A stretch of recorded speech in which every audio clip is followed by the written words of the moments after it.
the spectrums, our next guest became a teen parent at the age of 16, but has since gone on to be a successful entrepreneur and life coach. Please help us welcome Miss Diana Patterson.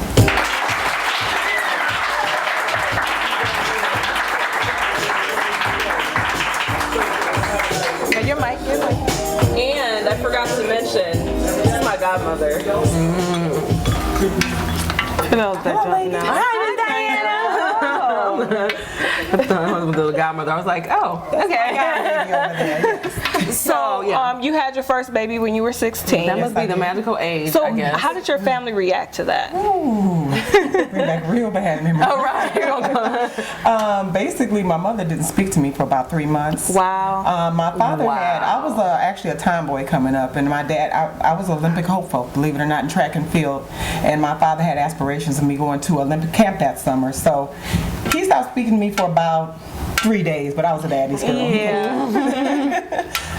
So it was rough. It was a real rough beginning, but they eventually accepted, and my mother being my biggest fan when she came back on board. Mm-hmm. Good. How was it for you though, finding out that you were pregnant? Well, it was difficult because I was an excellent student, right? Very involved in my community, very socially a very social activist, and no one expected that of me. I was kind of the role model teen, so I think for me, I don't think there was a family so much. I was more concerned with how my community was looking at me, because I was an example and a leader in my community. So I think for me the hardest part was that. Okay. So how did the community accept it? I mean, what did you do with your daughter, with Toya? It was really funny. I was more concerned. The community actually embraced me. In fact, I ended up entering the Miss Black Madison teenager pageant. Okay. My senior year in high school, and I ended up winning. Oh wow! But they had to take my crown and give me first runner-up, so that the girl that got first runner-up could enter state, because I couldn't enter state because I had a baby. Now, what is the deal with that? Because a lot of people don't know about pageantry and how they don't want you to have children. Well, what people don't understand is you representing the teen, the teen girl, the role model teen girl. And believe it or not, I actually understood. As much as I did all the right things. I was a great student. I was a great mom. I was involved in my community. But not being a mother at that point, I got it. I understood. I don't know if I would want a teen model, a teen parent to represent my daughter's leadership model. So it was difficult, but I accepted it. And in fact, there was a lot of controversy behind that, because a lot of parents didn't want me in the pageant because they felt that I would beat their daughters.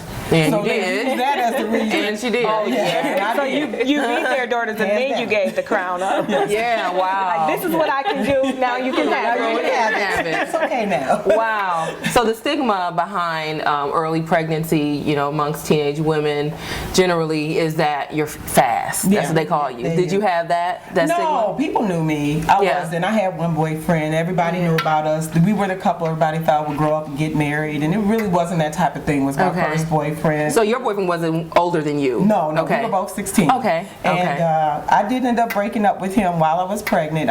He came from a family that had a long history of domestic violence. He started putting his little hands on me. Oh, Chris Brown, Rihanna. Before my daddy shot him, I thought it might be good to leave him. I was like, did he shoot?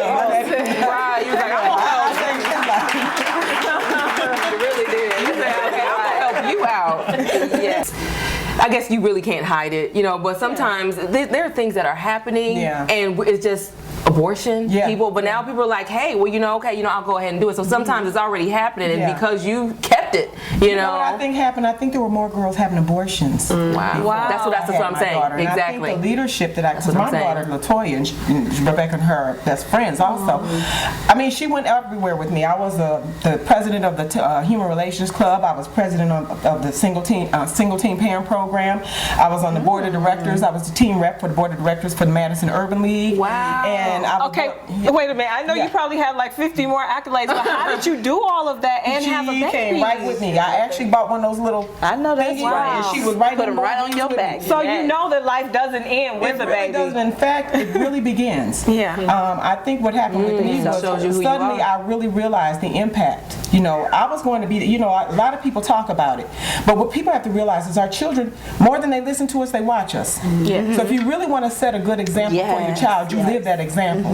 So she did everything I did, so that and Rebecca knows she's right behind me. She's a little mini me. But how did you know to do that? See, that's the thing is, sometimes it's because you have that support system behind you. Mama's saying, well, come on, you better put that baby on your back and make it happen. But for women who don't have that support system, no, put the baby on the back. So much support where the mom is like, I'll just take it, So you know what? I thank God for my mother, because I'll tell you what my mother told me. She said two things. She said, I'm mad at you. I'm too young to be a grandmama.